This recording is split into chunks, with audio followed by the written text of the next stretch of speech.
ہمارے اسلامک دین T V پر خوش آمدید۔ مزید اسلامک ویڈیوز کے لیے ہمارے چینل کو سبسکرائب کریں اور اس بیل آئیکن کو ضرور دبائیں۔ شکریہ۔ حضرت عمر رضی اللہ تعالیٰ عنہ جب ایمان لائے تو آپ نے ایک ایک کافر کے گھر کے دروازے پہ کھڑے ہو کے کہا کہ تم کمزوروں کو مارتے تھے، میں تمہیں بتانے آیا ہوں میں محمد عربی کا نوکر بن گیا۔ بلکہ آپ نے اعلان کیا جس نے اپنی بیوی کو بیوہ اور بچوں کو یتیم کروانا ہو اور اپنے ماں باپ کی کمر کو جھکانا ہو وہ عمر کے مقابلے میں آئے۔ اللہ اکبر۔ زنیرہ نامی ایک خاتون تھی، بہت کمزور، راوی کہتا ہے کہ اس کی ہڈیوں میں گودا نہیں تھا، عشق رسول تھا، اور اس کا ظالم آقا اس کو مارتا ہے، اور جب مار مار کے تھک جاتا ہے ادھر سے عمر آ رہے ہیں، یہ اسلام لانے کے پہلے کی کہانی ہے، ادھر سے عمر آ رہے ہیں تو اس نے کہا عمر تم جوان آدمی ہو تو یہ چھوڑتی نہیں ہے اپنے نبی کا نام، ذرا تم آؤ۔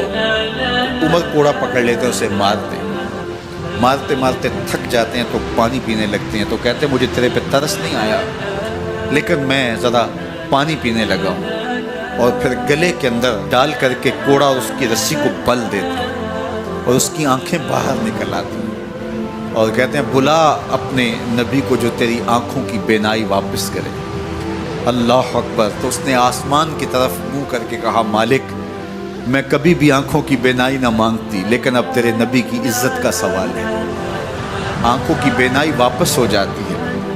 زنیرہ کو بڑا مارا، آج عمر گلیوں میں آنکھوں میں آنسو ہیں اور عجیب دل بے تاب ہے اور کہتے ہیں آؤ بھئی میں حضور کا غلام بن گیا ہوں، تمہیں بتانے آیا ہوں۔ زنیرہ نے موڑ کاٹا تو آگے عمر یہ آواز دے رہے تھے۔ زنیرہ ایک کونے پہ کھڑے ہو کے رو کے کہتی ہے عمر تم تو بڑے اس دن جوش و غضب میں تھے اور تم مارتے ہوئے تھکتے نہیں تھے۔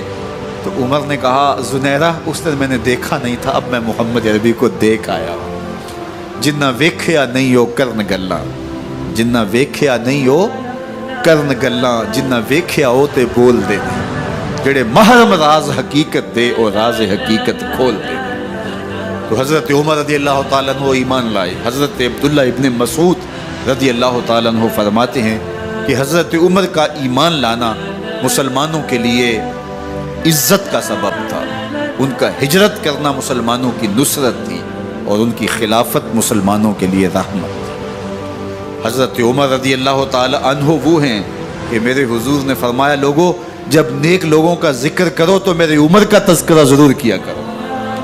میرا عمر وہ ہے کہ جب وہ ایک سمت سے آ رہا ہو، ایک گلی اور بازار سے آ رہا ہو تو شیطان بھی آ رہا ہو عمر کو دیکھ کے راستہ تبدیل کر لیتا ہے۔ حضرت عمر رضی اللہ تعالی عنہ کی طبیعت کے اندر جو جاہ و جلال تھا، طبیعت کے اندر جو سختی تھی وہ اسلام کے اندر آ کر بھی قائم ہے، اور آپ نے وہی سختی وہی جاہ و جلال جو پہلے مسلمانوں کے خلاف تھا اب کفار کے خلاف منافقین کے خلاف حضرت عمر کی طبیعت کے اندر وہ جوش و خروش بدستور موجود ہے۔ لیکن جس دن آپ خلیفہ بنے تو اس دن آپ نے ممبر پہ چڑھ کے جو خطبہ دیا اس میں کہا لوگوں میں سخت اس لیے تھا کہ رسول اللہ نرم تھے، پھر میں سخت اس لیے تھا کہ حضرت ابوبکر صدیق نرم تھے، اب میں تخت خلافت پہ بیٹھا ہوں، اب میری سختی جو ہے وہ نرمی میں تبدیل ہو گئی، صرف فاسقوں فاجروں اور باغیوں کے لیے میں سخت ہوں، باقی تمہارے لیے نرم ہوں۔ سب سے کم جو تنخواہ بیت المال سے اگر کسی وجود نے لی ہے تو وہ حضرت عمر رضی اللہ تعالیٰ عنہ نے صرف 2 جوڑے لیتے تھے سال میں، اور راوی کہتا ہے کہ میں نے دیکھا ہے کہ اس میں بھی 17 پیوند لگے ہوتے تھے۔ حضرت عمر رضی اللہ تعالیٰ عنہ کا طرز زندگی، آپ کا انداز معاشرت اور آپ کا انداز خلافت، ہر لمحہ آپ کی زندگی کا اٹھا کے دیکھیے کتنی مرتبہ قرآن حضرت عمر کی رائے کے مطابق نازل ہے۔ اللہ تعالیٰ جل شانہ نے ان کو صاحب الہام بنایا تھا۔ ہر امت میں کوئی صاحب الہام ہوتا ہے، حضور کی امت کا صاحب الہام حضرت عمر رضی اللہ تعالیٰ، اور آقا کریم نے انہیں اپنا وزیر قرار دیا۔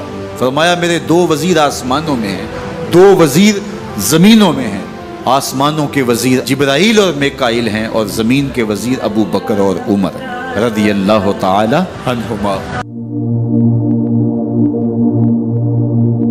ایک دن حضرت عمر بیٹھ کے رو رہے تھے تو کسی نے کہا حضرت رو کیوں رہے ہیں؟ فرمایا کہ میں اس لیے رو رہا ہوں کہ فلاں پل سے بکریاں گزری ہیں، تو پل کے اندر شکستگی تھی، ٹوٹا ہوا تھا پل درمیان میں، اس میں ایک بکری کی ٹانگ ٹوٹ گئی ہے، تو میں ڈرتا ہوں کہ میرا رب یہ نہ پوچھے کہ عمر تو نے پل صحیح تعمیر نہیں کروائے تھے کہ ایک بکری کی ٹانگ کیوں ٹوٹی ہے۔ یہ ہیں حضرت عمر رضی اللہ تعالی عنہ۔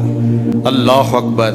تو اللہ تعالیٰ جل شانہ نے حضرت سیدنا عمر بن خطاب رضی اللہ تعالیٰ عنہ سے جو کام لیا، مختصر دور خلافت کے اندر 10 سال 6 ماہ 4 دن آپ نے خلافت فرمائی ہے، لیکن کہاں سے چلے اور یہاں مکران تک، بلوچستان کا حصہ ہے، یہاں تک آپ کے سلطنت کی حدود وسیع، ادھر آرمینیا تک جا پہنچے، حمص فتح کیا، قادسیہ، یرموک۔ آپ ذرا دیکھیے کہ کہاں تک آپ کی فوجوں کے گھوڑے دوڑتے رہے، اور اللہ تعالیٰ جل شانہ نے ان کو جو توانائی، عدل و انصاف کی قوت عطا فرمائی۔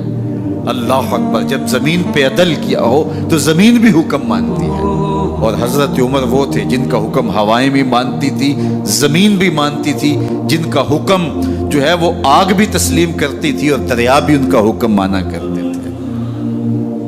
مصر کے اندر یہ رسمیں بد جاری تھی کہ سال کے بعد ایک دوشیزہ کو زیورات پہنا کے اچھے لباس میں ملبوس کر کے دریا کی بھیڑ چڑھایا جاتا، اس کی قربانی دی جاتی، اس کا خون بہتا تو دریا چلتا۔ جب مسلمانوں نے مصر فتح کیا تو گورنر نے لکھا کہ اسلام تو اس طرح کی رسوم کی اجازت نہیں دیتا، لیکن خشک سالی ہے، لوگوں کی فصلیں ویران پڑی ہے، تو حضرت کیا کیا جائے؟ تو حضرت عمر رضی اللہ تعالیٰ عنہ کاغذ کے ٹکڑے پہ لکھتے ہیں بسم اللہ الرحمن الرحیم، مصر کے نیل کی جانب عمر کا خط لکھتے ہیں، اے نیل اگر تو اللہ کے حکم سے چلا کرتا ہے تو چل، ورنہ ہمیں تیرے چلنے کی کوئی حاجت نہیں ہے۔ اور قاصد کو کہا یہ خط لے جاؤ اور جا کے دریائے نیل میں پھینک دو۔ قاصد جا کے خط دریائے نیل میں پھینک دیتا ہے، پانی آتا ہے، ایسا دریائے نیل چلا 14 صدیاں ہوئی ہیں آج تک کبھی بند ہی نہیں ہوا۔ دریا حکم مانتے، آگ نکلتی ہے۔ لوگ حضرت عمر رضی اللہ تعالی عنہ کے پاس آئے، حضرت لاوا پھوٹا ہے، آگ نکل رہی ہے اور مدینے کی طرف بڑھ رہی ہے، اب کیا کیا جائے؟ فائر بریگیڈ تو زمانے میں تھی نہیں۔ عمر نے اپنی قمیض اتاری، جس قمیض پہ 17 پیوند لگے ہوئے تھے چمڑے کے، کہا یہ قمیض لے جاؤ، جدھر آگ بڑھ رہی ہے آگے ڈھالنا، آگ پیچھے بھاگ جائے گی۔ زلزلہ آتا ہے تو زمین پہ دھرا مارتے ہیں، زمین رک جا، کیا عمر نے تیری چھاتی پہ عدل نہیں کیا ہے؟ تو یہ عمر ہیں رضی اللہ تعالی عنہ کہ جن کے انصاف کی وجہ سے، جن کے عدل کی وجہ سے اللہ تعالیٰ کی رحمات، اس کی برکات کا نزول ہوتا تھا، اور اللہ تعالیٰ نے مسلمانوں کو وہ آبرومند حکومت دی۔ کائنات کی تاریخ کے اندر ایسی حکومت آپ نے نہیں دیکھی ہوگی جو حضرت عمر نے حکومت کی ہے۔ اللہ اکبر۔ فرمایا فرات کے کنارے پہ ایک کتا بھی پیاسا مر گیا تو اس کا حساب بھی عمر سے ہوگا۔ باہر سے سفیر آتا ہے اور آ کے پوچھتا ہے کہ میں امیر المومنین کے، مسلمانوں کے حکمران کے محل میں جانا ہے، تو وہ مسکرا کے کہتے ہیں ہمارے امیر کا تو کوئی محل نہیں ہے۔ کہا کہاں ہے تمہارا امیر؟ کہا مسجد نبوی میں ہوگا یا بیت المال کی اونٹوں کی دیکھ بھال میں لگا ہوگا۔ وہ جب گئے تو مسجد میں نہیں ہے، اللہ اکبر، وہاں گئے تو وہاں بھی نہیں ہے۔ پھر کیا دیکھتے ہیں کہ عمر رضی اللہ تعالی عنہ جنت البقیع کے پاس ایک درخت کے نیچے اینٹ کا سرانہ رکھ کے سوئے ہوئے، تو اس نے کہا عمر تو نے عدل کیا ہے، تجھے کچی اینٹ پہ بھی نیند آ گئی۔ ہمارے حکمرانوں نے انصاف نہیں کیا اور وہ بند اور محفوظ کمروں کے اندر بھی سکون اور چین کی نہیں سو سکتے۔ حضرت سیدنا عمر رضی اللہ تعالیٰ عنہ نے اس طرح ان امور سلطنت نبھائے۔ آپ دن کو لوگوں کی دیکھ بھالی کرتے، لوگوں کی ضروریات سنتے سمجھتے، اور جب رات پڑتی لوگ سو جاتے، عمر مدینے کی گلیوں میں پہرا دیتے۔ کائنات نے کوئی ایسا بھی حکمران دیکھا ہوگا؟ اللہ اکبر۔ وہ مجاہد جو مختلف محاذات پہ گئے ہوئے ہوتے، ان کے گھروں کی دیکھ بھالی کرتے، ان کی ضروریات کا خیال رکھتے، ان کی آبرو کا پہرا دیتے۔ راتوں کی تنہائیوں کے اندر حضرت عمر اٹھتے اور جا کے گشت کرتے، چکر لگاتے، دیکھتے کوئی آنکھ پر نم نہ ہو، مفلسی کا کسی گھر میں ماتم نہ ہو۔